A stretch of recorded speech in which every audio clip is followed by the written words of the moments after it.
I think the first connection that I felt very strongly with you was the common denominator that we shared, a kind of a shared history, even though we hadn't directly worked together at that point, but our shared common history was our connection to India.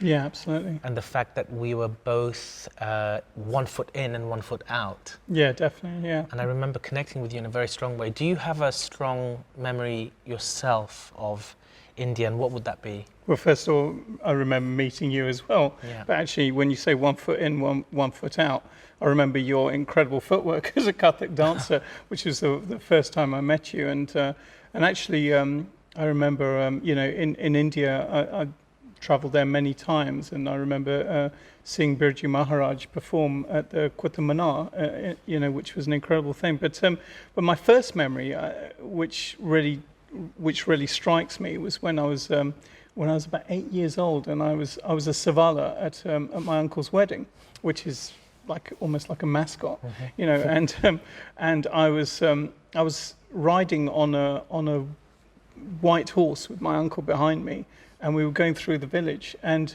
they had a brass band playing When the Saints Go Marching In. And and I found it, and I remember I was such a precocious kid that I was really bugged by how out of tune they were playing.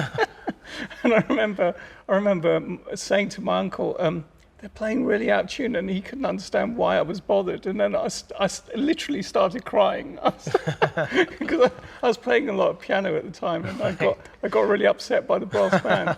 But you know what I really remember most of all is this wonderful feeling of family, and that's what I mean. It's like it was a wedding, and that was my first experience. Was we had, my mum and dad were each the eldest of 9 brothers and sisters. So it was that sense of family and connection to an incredible heritage that, growing up in England, I'd never had any knowledge of. So it felt like an overwhelming sense of affection and warmth.